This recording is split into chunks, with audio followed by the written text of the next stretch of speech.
Hello, everybody, and welcome. Cheers. Happy Wednesday.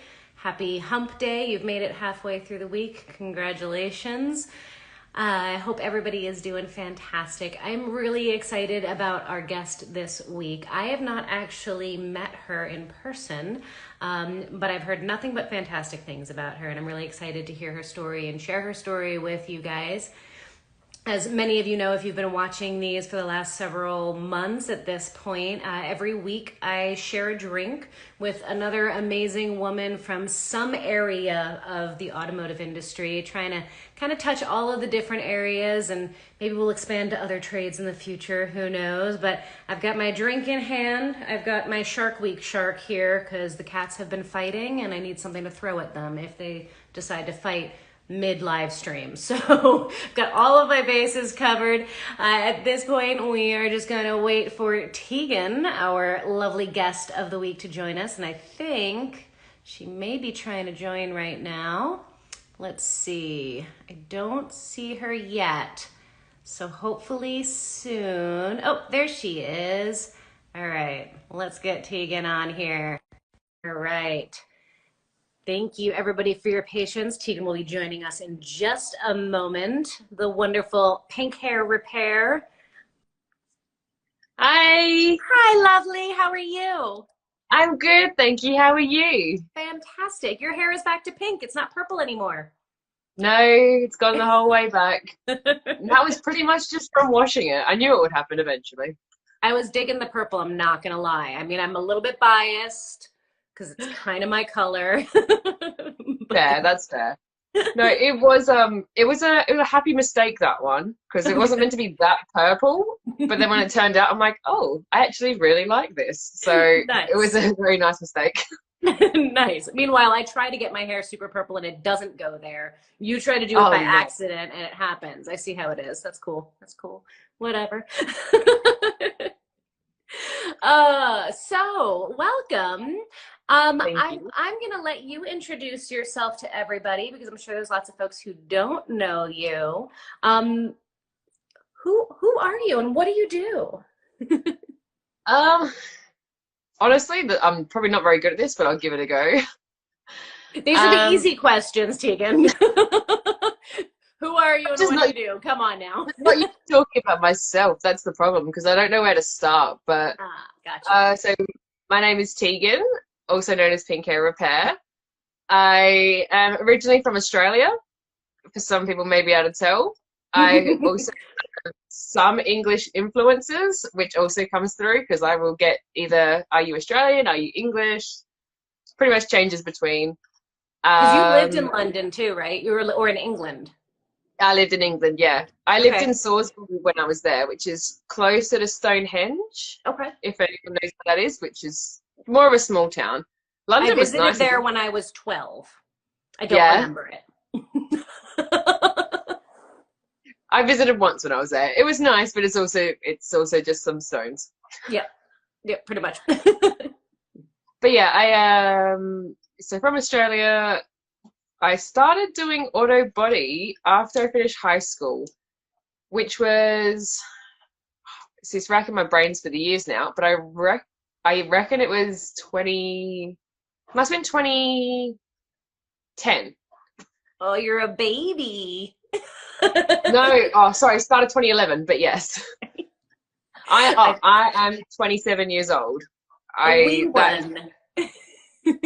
I feel like my body age is probably around 50 and my mental age maybe around like 40, I was but gonna on say my paper I'm body 27. age is like 70 because of the trades, like just how we're hard on ourselves. Like my Yeah. body feels so old, but mentally I'm like a 16-year-old.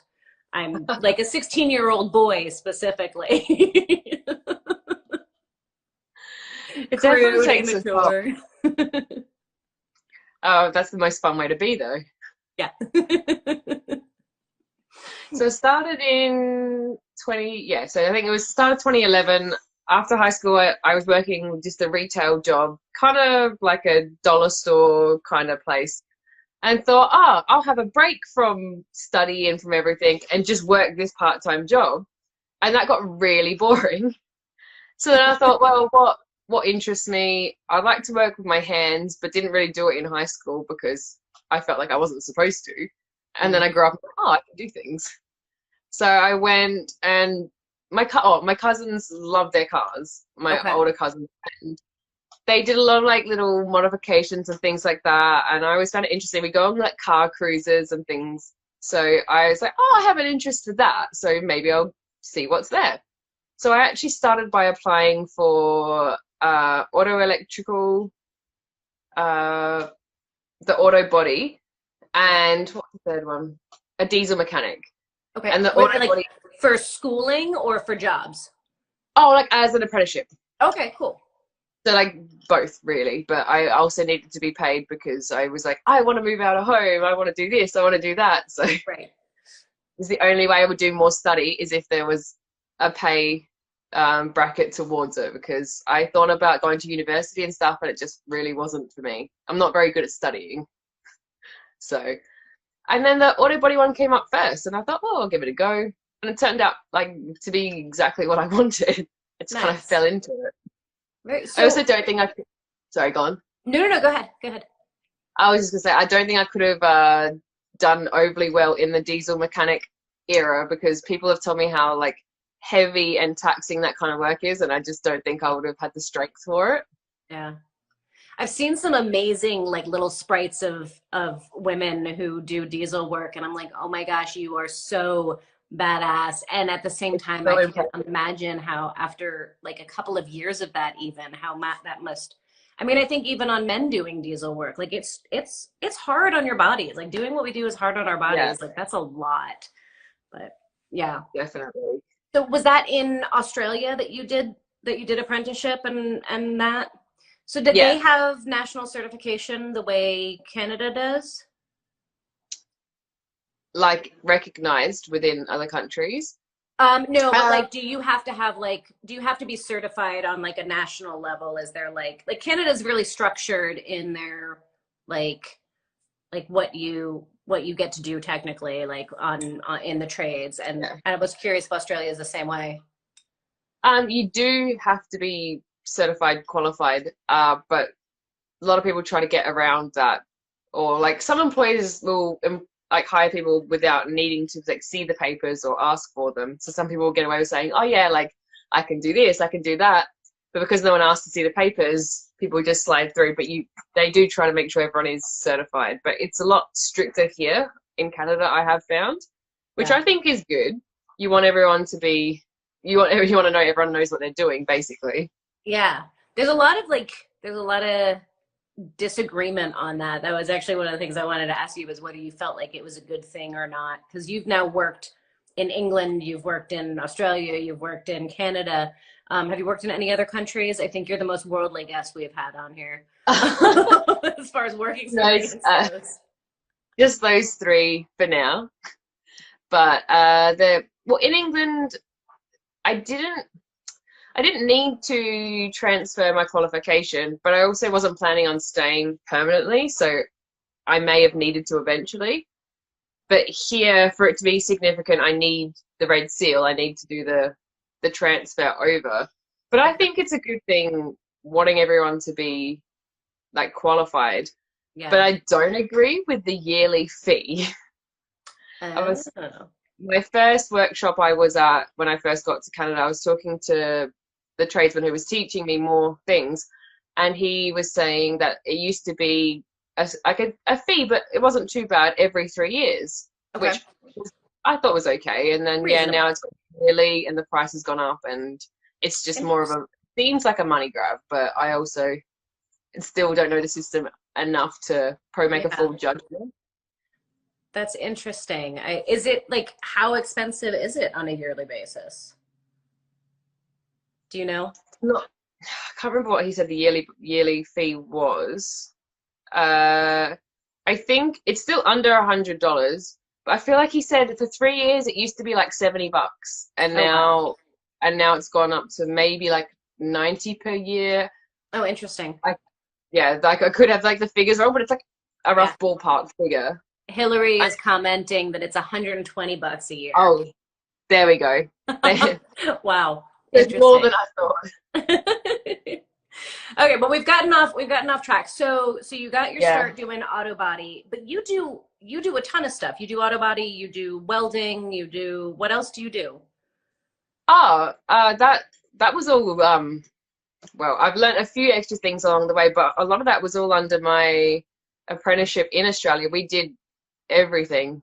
Oh, But nice. also in Australia, we don't have separate apprenticeships or have separate trades like here. So you can have like just people that do just prepping.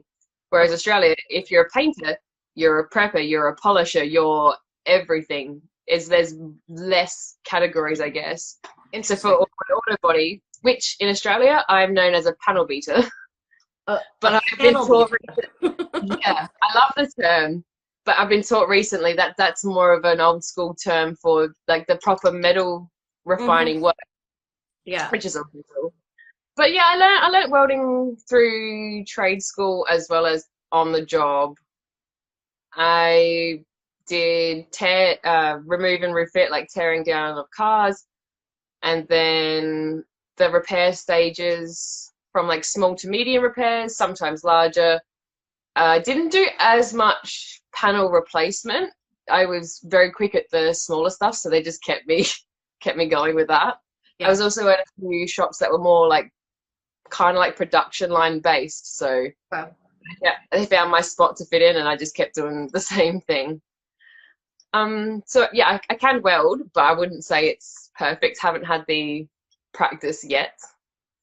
What do you Uh, say? What do you think is your like strongest skill set? What is I your think I shine? think What do you taking the shine? cars apart and putting them back together would Okay, so probably like the my strong. mechanical side almost, like the Yes, to a degree. I've done some mechanical things also, but that's more front end, like very front. So like the radiators or the air condensers and taking them out and putting them back in.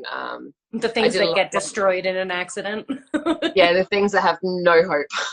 Right. So, and then I sort of like picked up on little mechanical things along the way, but it was, yeah, more basic stuff with that. Okay. Um, but yeah, it's more the removal and the refit where it came to like getting all the panels like aligned with the perfect gaps. And Yeah. it's always, for me, always felt like a lot of puzzles. So finding out where these bolts were meant to go or Yes. like how to make this work, because it's a lot more that goes into aligning the panels than what a lot of people realize, I think. Especially Because the older you cars. My goodness. oh, Yeah. that is a whole new world that I'm learning at the moment. And I never knew I never really understood what shims were, but now I do. You want the fender to go up here, you might need a shim at the front or down the Right. bottom, or like there's so much to it that is just a whole new world. Yeah, because they never fit well to begin with, right? Like Exactly. the newer cars, at least, like they had decent gaps in theory originally, and you're just making a couple of adjustments. But you know, at one point it did fit. Whereas on the Yeah. older cars, you're like, this may have never fit. I gotta still make it fit. Yep, I got to find a way. Do you prefer working on older cars or newer cars? Or I not sure like yet? I like a mix of both is what I've found so far. So I don't think I could have done older cars whilst I was in my apprenticeship and learning. I think that would have been too much to handle.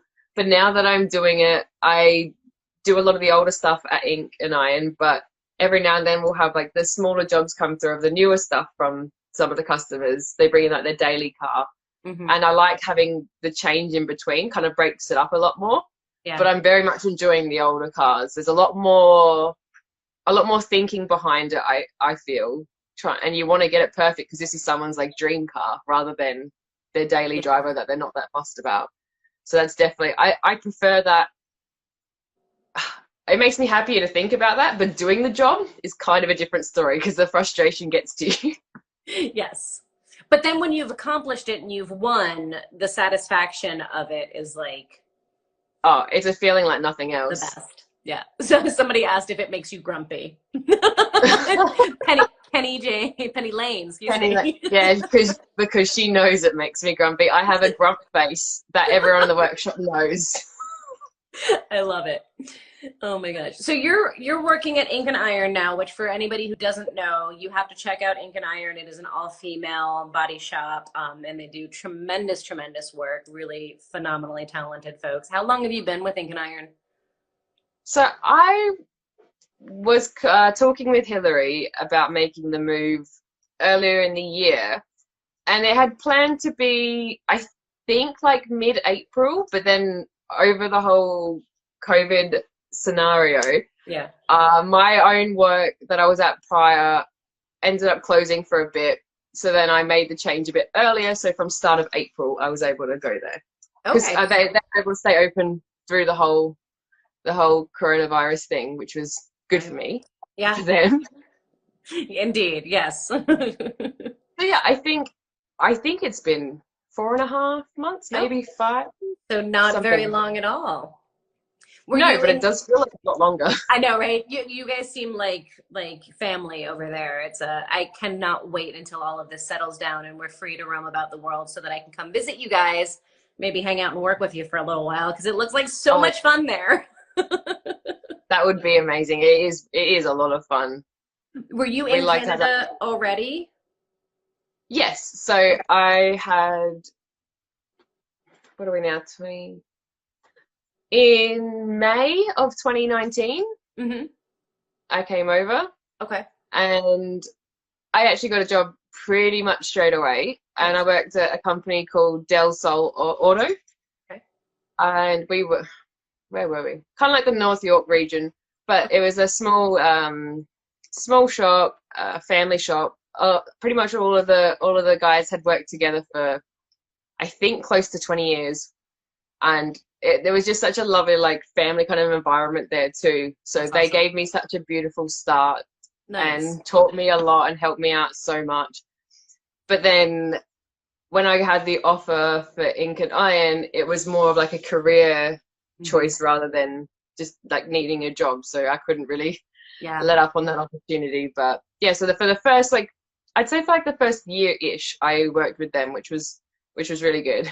Nice. Very cool. Would had you worked with any other women in the industry in your previous jobs? Um, in Australia, there was one female painter that came on at the last shop I was at before making the move overseas, and she was nice.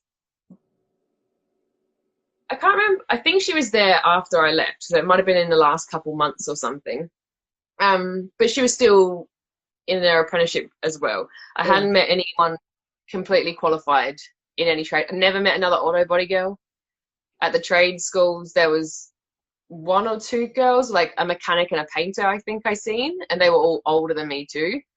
And yeah, I didn't really think it was a thing other girls did, and I didn't understand that I could use Instagram to my advantage at that point.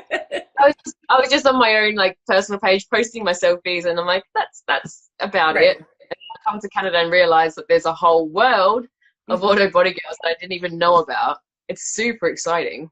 But Like yeah, no, what was that like for you realizing like, oh my gosh, there's other women like me out there? I almost didn't believe it at first. And then eventually I was invited to an auto body girls meetup that was organized by Hillary and another painter, Caitlin. And I was like, okay, this is actually real. Like I actually get to meet these people. Because even on the internet, you still think they could be miles away. Like you don't think they're going to be that close that you can meet them face to face. Right. And then that whole meeting and finding this like niche little close group and then like an even more extended group was just, I don't know, I still can't really believe that there's more people like me. But it makes it feel more normal as well, I think. Absolutely. Yeah, absolutely. Well, so I mean, it's interesting because we came up in very different time periods, right? Like you came up in the two that like 2010 and newer recently, and Yeah. I came up in the there we go. Oh, that's nice for a sec. Yeah, I have an aunt who is in a nursing home, and she has calls me on auto dial Right. every 10 minutes throughout the day. So that was her. But Fair enough. anyway, um, yeah, but it's interesting because like I didn't have social media and you just didn't utilize it. So even though we came up in really different time periods, we probably had a very similar experience of like not really realizing that there were others. There were more of us out there. But what was it like in your jobs that you were at? Were you like, was it your, were you the first woman working at most of your shops that you were at? And how did they receive you? How was that experience for you? I was the first woman at every single one I've worked at, obviously prior to Ink and Iron, but every other one, oh, exception of girls in the office, but they were never car inclined, Yeah. which is nothing bad on them, but they didn't Sure. have the interest either, so they just enjoyed doing the officey stuff, which is great because I can't do that either. Yeah. But yeah, so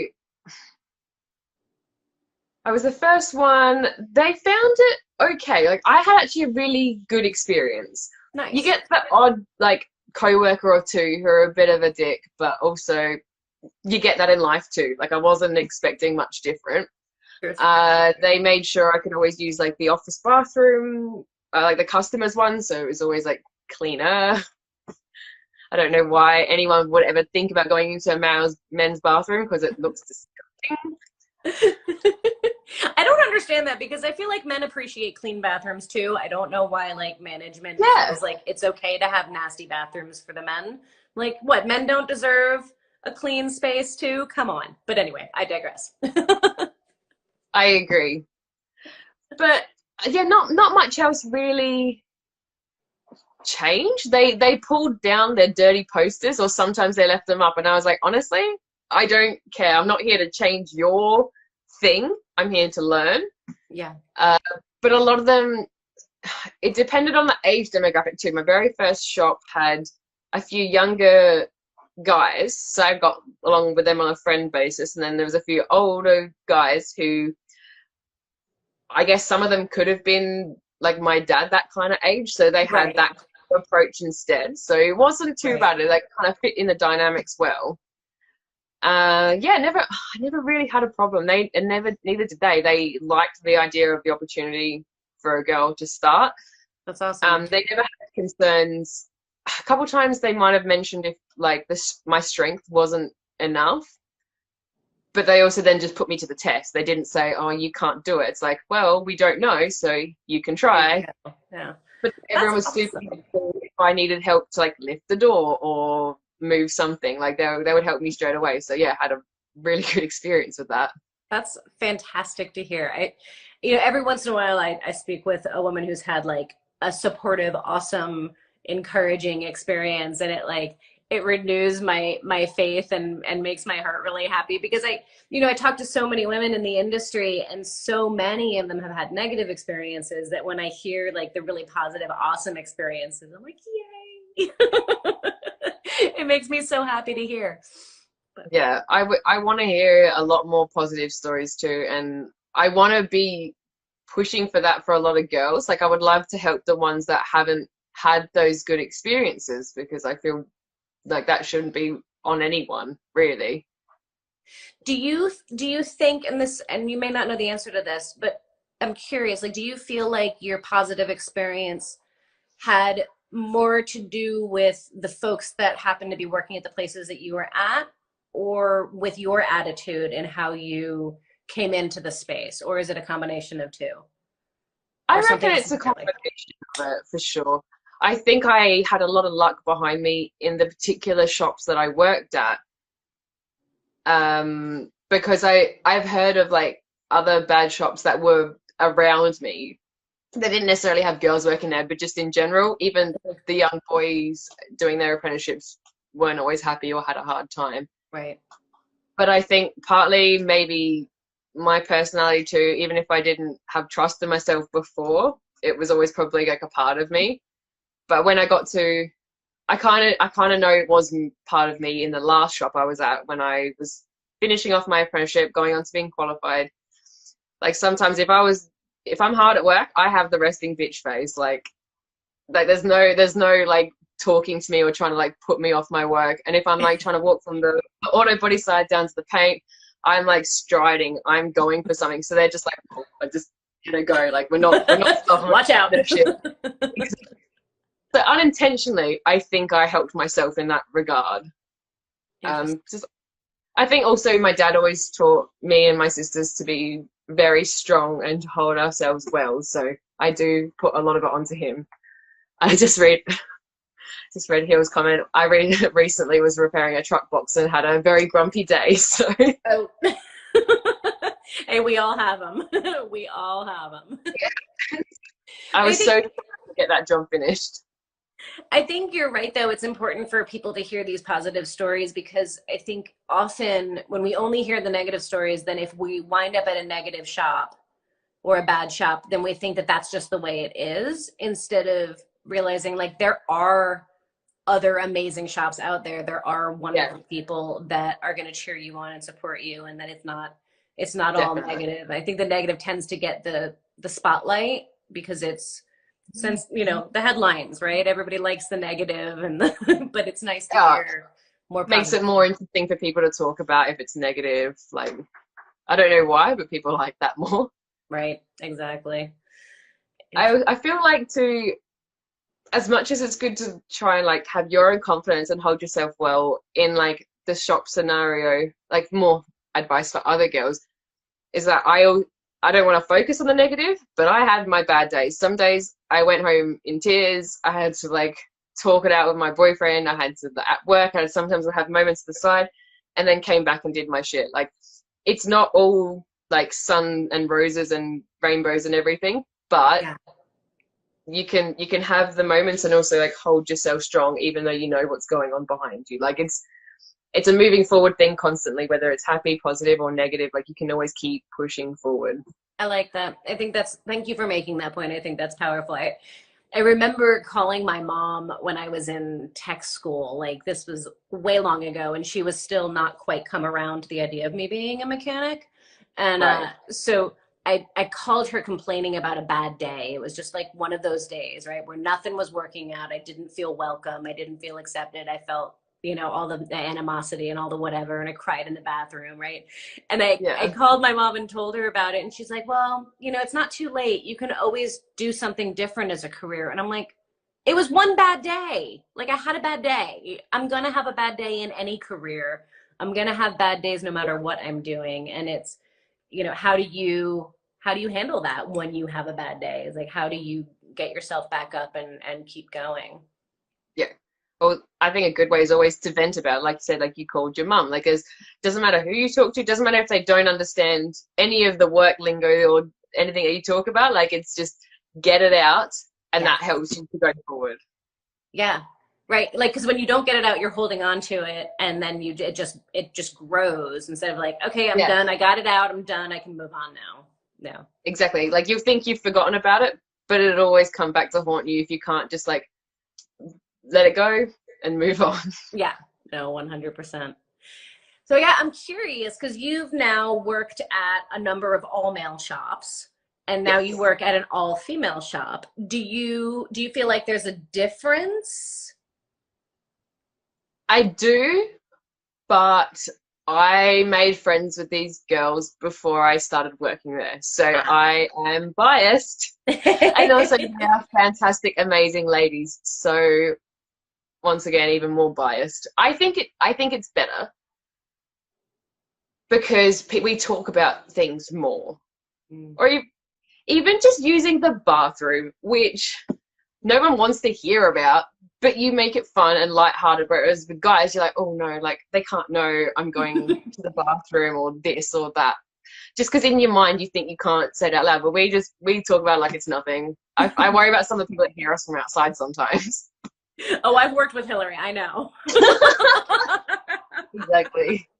We But I love think you, I think Hillary, by the way. I think that freedom probably is the biggest difference. I did really get along with a lot of the guys when I worked though, so that's probably the only bigger benefit. Oh, and guys seem less likely to want to admit their mistakes, but that could also be just the group I'm working with now. But it seems that way because they'd rather either hide it or make it someone else's problem. Right. No, I definitely noticed that in working with men most of my career, and then working with women. The first time in like concentration was on the Chevy Montage, and like seeing Mm, like how quickly, and it's interesting too, it's a double-edged sword, right? Like on the one hand it's a positive thing, and on the one hand it's a negative thing. How quickly the men that I had worked with in my experience would blame whatever was happening on something external, and the women would blame themselves even if it was external, right? Like we had a yeah, bad part, it doesn't fit right, it doesn't whatever, but we would still blame ourselves. So it was a really interesting kind of notice. I think there's something we learned from both sides of the table, right? Like there's some yeah, good in not blaming yourself for everything, and there's also some good in like maybe taking some ownership. So yeah. Finding that middle ground is probably the best way to deal with it, but yeah, definitely agree. absolutely. So what are you working on in the shop right now? What's going on at Ink and Iron? Well, we've got a Mustang in that for people that are following Ink and Iron will have seen the paint job that's recently been done on that. So we're going to finish getting that perfectly lined up to get some cool stripes over it. That is happening very soon. We just Nice. finished a yellow 72 Camaro with a, what was it, carbon fiber front end. And Nice. that was I feel like that was a good learning puzzle kind of car for me, trying to align that because my first time working with carbon fiber. It's interesting. I like it, but What I've never worked with like major pieces of carbon fiber. I've worked with little stuff, but what's the difference? just very similar to fiberglass. But if you Okay, need to build on it or repair on it, it's specific carbon fiber materials. gotcha. Why they? Sorry, they're telling me to say Camaro. Yes. I don't, We've got comments from the peanut gallery here. everything I say, apparently a lot of it sounds different, so it gets brought up. Oh, But I'm from New Jersey, I so I can't get hear the same thing. People are like, "Say water, say water." it. I get that too because I say water. Yeah, which is Like similar to how New Jersey folks say it. Water. very quick, Yeah. very straight to the point. Gotta But love yeah, it. the carbon fiber. I didn't do any like little repairs or building on it. Hillary did that stuff, so I'm still yet to learn more of the finer stuff with it. But just like aligning it, it was okay. I just was really worried about breaking it, even though I've been told how strong it was. Like it's just a very weird thing when it's your first time working with something, and I Yeah. haven't done like a lot of fiberglass in the past, so these sort of parts that seem like they're going to break because they're so light, but are Yeah. supposedly really heavy duty. Like it's just a very interesting Yeah. difference. I feel you. I'm always scared with carbon fiber. We did some stuff on Old Girls Garage recently with carbon fiber stuff, and I was like, "Ooh, it's like a baby. Treat it very carefully." Like, and it is Yeah, really strong, but it's scary, yeah, exactly. and it's expensive. So it's like I don't want to mess this up because this stuff is not cheap. So Yep, exactly. It's just the same way I feel when I'm holding like the most expensive headlight or tail light or something. I'm just like, it is like a baby. It's like, careful. it's funny though. Do you find like the things like I think it's interesting looking back at like the things that used to terrify me, the things that were scary that now I'm like super flippant about, right? It's just kind of like the experience and the comfort level. I'm like that a lot with lining up painted parts. I'm a bit more apprehensive now doing in the classic stuff because I'm like, this car is someone's like baby and it's worth a lot, so I have to be more careful. But with the normal collision stuff, when parts are painted, I'm like, yeah, throw this fender on. Like, I know where it sits. Like, you get a Right. bit more complacent, I guess, in that respect. Yeah. But yeah, I've been kind of like put back into like, I feel like almost like an apprentice kind of Yeah. mode, been like extra careful with everything. Yeah. Well, you're learning a whole new skill set. Like I remember the first time I had to drill into something that had just been painted, like drill a hole in something that was painted, and I had to psych myself up for it. I'm like, I drill into stuff that's painted all the time. Why does this make a difference? Just because it was painted 2 weeks ago instead of 2 years ago? Like, drill the hole. Yeah, it will be fine. I think it's also good to have those sort of feelings towards jobs because then you learn to be more careful, more particular, and it'll almost you then come up with better ways to do things that are more careful and less likely to scratch paint and whatnot. So Yeah, it does. no, a little bit of healthy fear is a good thing. If we didn't have fear, we'd all do a lot of stupid stuff. Exactly. What's been your favorite project you've been involved in? Do you have one? I don't think I have one yet. Okay. I have helped on some projects that were started before I was there, which was nice and a good learning experience, but seeing a car from start to finish is actually what I'm in the middle of working on at the moment. Okay. So we had the very first job I did when I moved to Ink and Iron was a Cadillac, a convert. I don't know if all Cadillacs are convertible. See, I have a very big lack of knowledge when it comes to old cars over here. I'm the same. I am 100% the same way. I know my new cars. I do not know my old cars. So I'm with you. You're good. There we go. Dan's got my back. It's a 66. Okay. So the first thing I did when I was there was to tear it all down and take everything out of it. And then we had a long wait because it had to go off to get sandblasted and everything. And then the metalwork was done on it. And now it's next to my toolbox ready for the next stage of getting fit up. Or not fit up, but like every panel's aligned so they can get bodywork done. Nice. So that one may be my favorite one when it gets through to the end stages. Because you'll see it from the start to the finish. Yeah, that'll probably be my first one I see properly start to finish. Because some of the other jobs we've had coming in, they've been more like smaller, quicker fixes on some things. So it's not like the same like complete tear down to complete put back together kind of feel. Right. Yeah. So that will probably be my exciting first finish. But the yellow Camaro that we did was quite exciting because I did a lot of like put the fenders on and the hood on, take them all off again, do it again. I did a lot of work with that, so it was nice to see that finish. And almost I'm an over emotional person, which some people may not realize. So when it was driving off down the road, I actually got like a little bit like choked. I was like, no, don't be silly. Like it's fine. It'll come back to visit. That's awesome. That means you care and like you take ownership of it. I think that's a fantastic thing. That was my problem in the collision side of the automotive industry because I cared too much. And where they're like, it's fine, it's gonna go. I'm like, no, like I have to fix this and I have to fix that, and I want to make it perfect. But I get that they're not always paid enough for that either. But that's where I think I'm very happy doing the restoration side of things because that's what people are paying for. Yeah. So you get to make it perfect. And you get to be proud of your work. I think a certain amount of detail orientedness is like necessary for anybody doing this kind of work, but like for those that are like super critical and want every little thing to be, freaking perfect, like collision is probably not the best place for you to land in the long term because it's production. Yeah.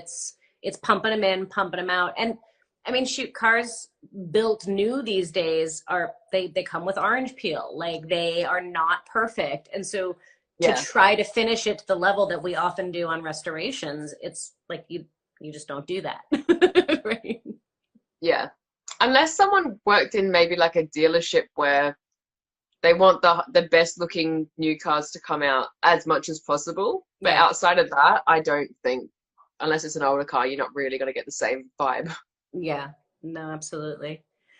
Okay, so I know you don't have a ton of like old car knowledge, and that's fine. I am in the same boat. But like now that you've been around it a little bit, like, or you grew up around car culture a little, do you have like if money were no issue, do you have a dream car? Well, kind of. I just recently was looking at, okay, so in Australia, kind of under like the GM umbrella is the make called Holdens, which I don't think made it out of Australia, but they're old classics. My favorite were called a Kingswood, which you could get it in a sedan or a wagon or what we call a ute, which is I don't really know how to describe it. Do you know like an El Camino, how it has just the cab and then the tray And at the back? yeah. That's what we call a ute. Okay. All right. Is that And short for something? Is that like utility or just I a utility vehicle. I'm okay. being told yes I love it. by by my partner who doesn't actually care about cars. That's amazing. But yeah, so yeah, utility. It was like the tradesman's car kind of Yeah. thing. But there's some pretty cool old school Kingswoods that either a ute or a wagon I'd be happy with. I like the Nice. longer cars and like you can do more with them. Yeah. I used to like it was the HK model, I think, but I was looking at more of them the other day and I was looking at all the different models. I'm like, oh, I like this one, and now I like this one. So I wouldn't have a very particular one, but any from that sort of era, I would happily ship over from Australia. Nice. But we drive on the wrong side of the road in Australia, so that may That's all be difficult. right. I just picked up a right-hand drive vehicle Yeah. at the shop, and I haven't driven it yet, so I have no idea what the experience is like driving on the wrong side with the right side. I don't know. It's gonna be weird, but like shifting with my left hand, I think is gonna be a weird thing to get used to. But um, I actually did that coming to Canada. So driving in Australia was like the complete opposite side to here. right. And then same when I was in England, it was the same as Australia, so it was all normal.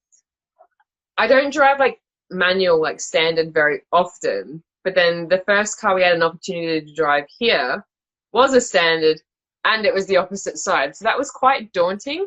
But Yeah. weirdly, like I fell into shifting and everything really easily.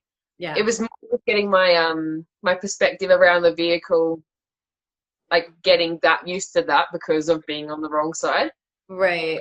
Actually, everything just kind of like worked the same because the pedals are the same. If the pedals were wrong, I That's think that's true. what my brain had a hard time. Yes, I But think you're probably right about that. But I feel like it's one thing to like go to England or Australia and make the switch of like now you're sitting on the wrong side of the wrong side, the different side of the car, and you're yeah, on the different side of the road. So you're doing both things simultaneously. Whereas like driving a right-hand drive vehicle in a country that drives on the that normally is left-hand drive, like I feel yeah. like that might be a little challenging, but Oh yeah, I don't actually think I want to do that. So I don't know what to do if I do ship a car over because I don't know how easy or hard it'll be to shift everything right. across in. I feel like that But would if be a that's lot of possible, work. I feel like that would be a lot of work. it sounds like a lot. But hey, that's the cool thing about doing what we do is we can make it whatever we want. Exactly. Just about how much money do you want to spend? That's true. I think more looking near future rather than far, I'll get to be involved in eventually hopefully we can find a shop truck or ute or something for Ink and Iron, which will not be from Australia, but it'll be something pretty cool. So All that will right. be All right. We so the truck that we just got, we got a mini truck, and I mean like mini little itty bitty thing. It's like a I think it's a Suki Carry imported oh, from Japan. So it's like tiny, but it's got like a little utility bed and the sides fold down and like oh, that's cool. right? So like you can haul some serious stuff, but it has less horsepower than my motorcycle does. Oh, right. You don't want to take too much heavy things then. Right. No. I think it's like a 600 cc engine. Like it's like nothing. But Yeah, it's so cute and I'm so excited about it. But anyway, I that's digress. amazing. What do you think, cuz you've had, you know, to compared to some women in the industry, like I feel like you've had a little bit of a charmed life. Like what do you feel like has been your biggest challenge?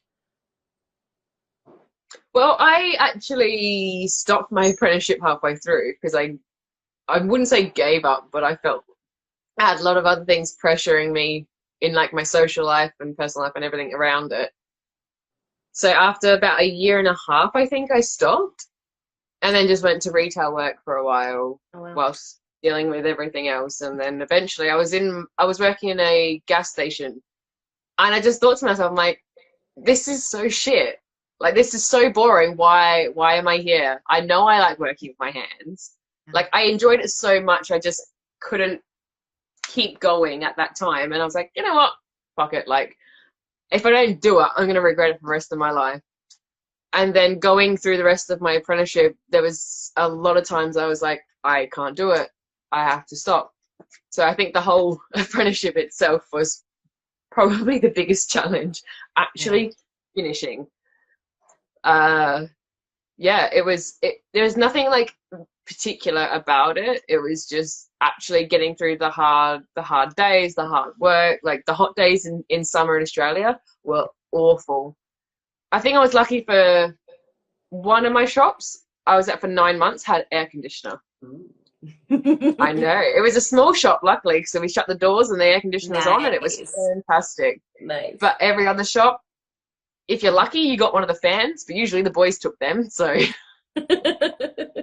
just hope a breeze comes through or something. But then the Right. hot breezes on the hot, like the heat waves, you can't actually get a break.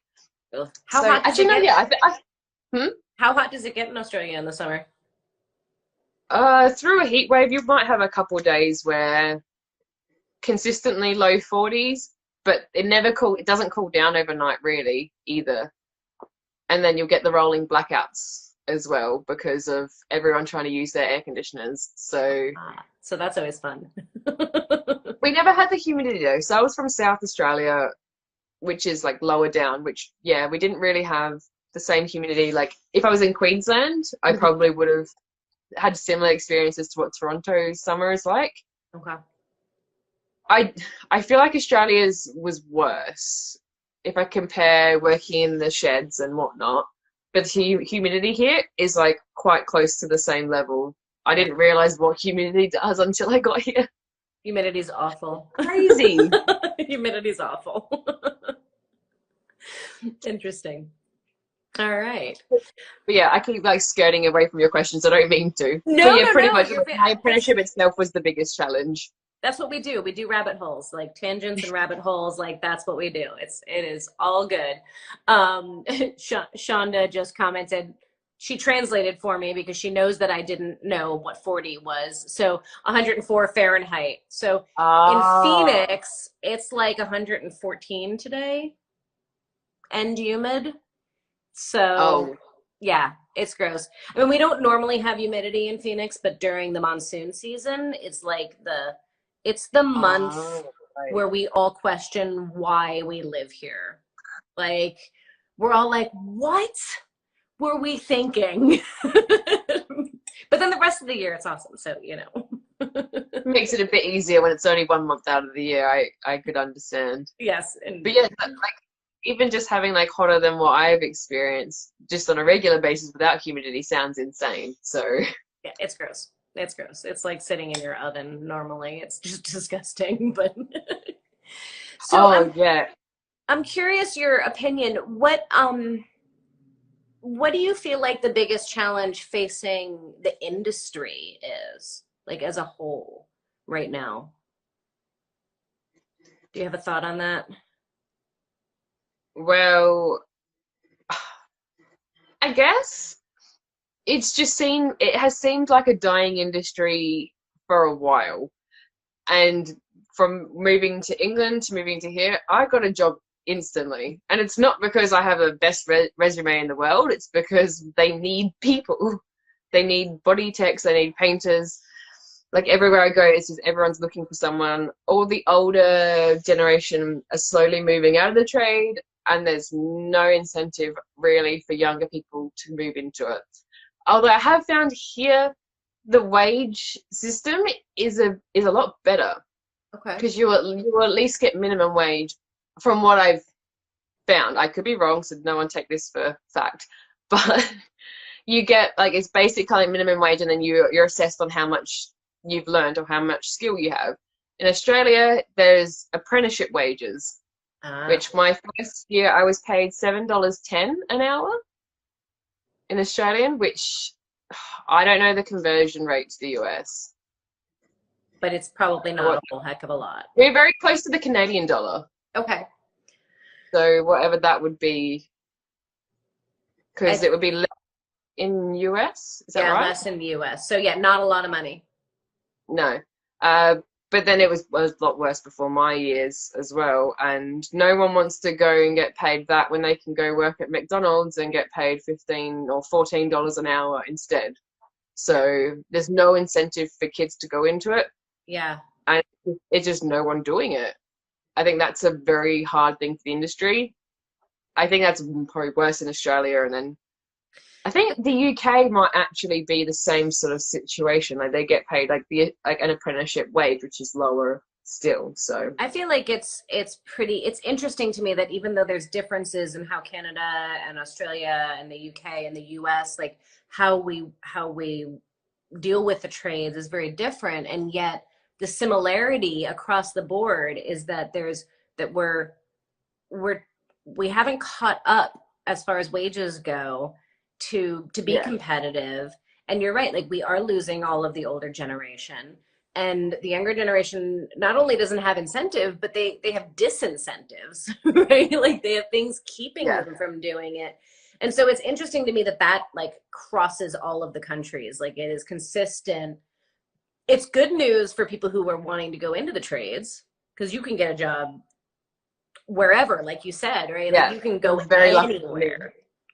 But I think you're right. It is 100%. You nailed it. Like I think the number one problem facing the industry is we don't have people. Yeah, without the people, we can't do anything. Yeah, absolutely. Uh, Interesting. So, so given all of that, we've got about 10 minutes left in before Instagram kicks us off of here.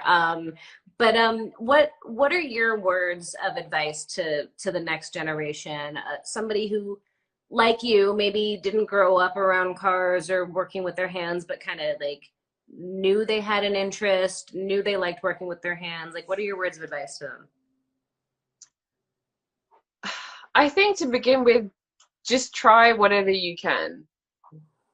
It may seem weird, like now that I've been in a few different countries and a couple different shops between them, I feel like you don't know until you try and until you try multiple things. And I think some people are also worried that it looks bad if they've moved between and moved to multiple shops.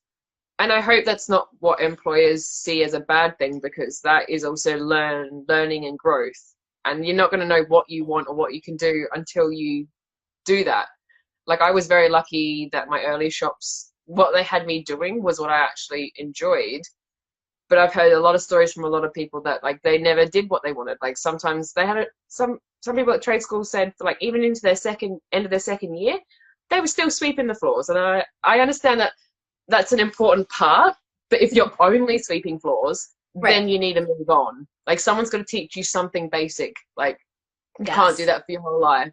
Yeah. So I think being able to like push yourself and move to where something's an opportunity or like try something different is a very important stepping stone, like a very important starting point. Yeah. Cheers to that. I think there Yeah.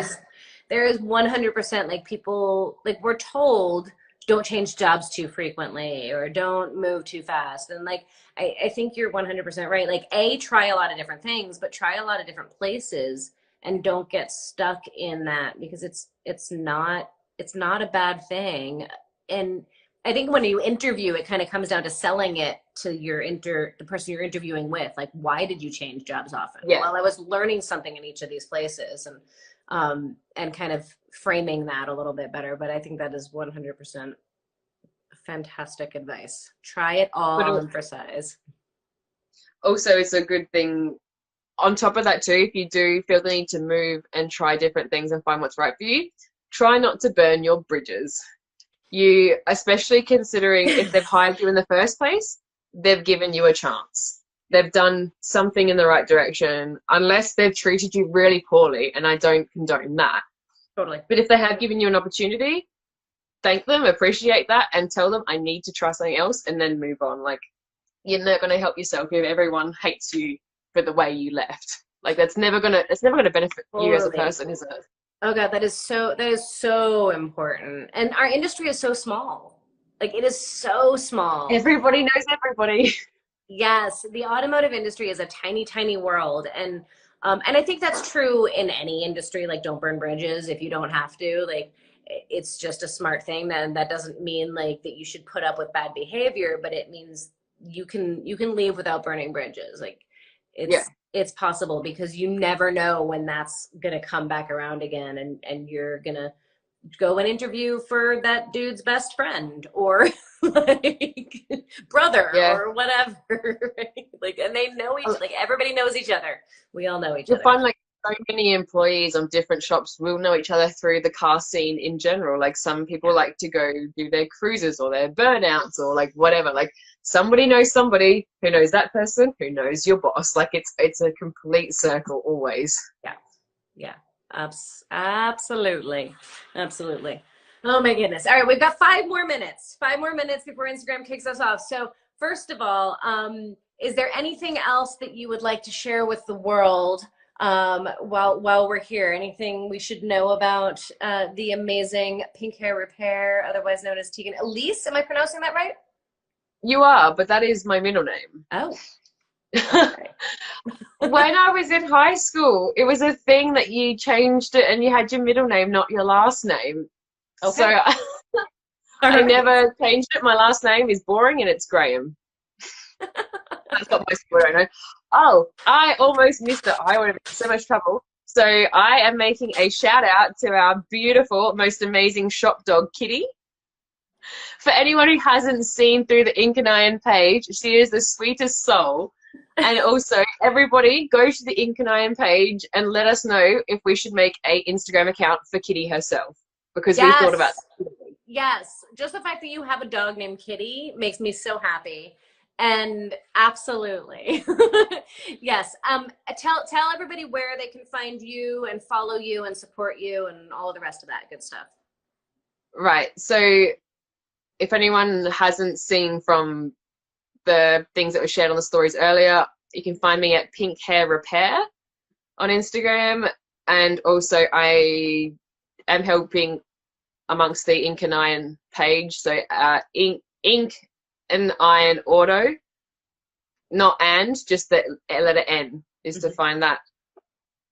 Oh, and Dan's like, I think they may have made an Instagram now that I've just seen that was posted. At Kitty Dog.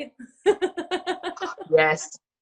So you can follow Kitty Dog at Kitty Dog, apparently. And if it hasn't been made yet, you must make it now, Dan. You are now held accountable. It has to happen. So yeah, it's been announced publicly. It's now official. It's a thing now. So make sure you guys all follow this amazing woman, cheer her on, support her, check out the awesome work that she's doing, and definitely follow Ink and Iron, the incredible all-female body shop in Canada.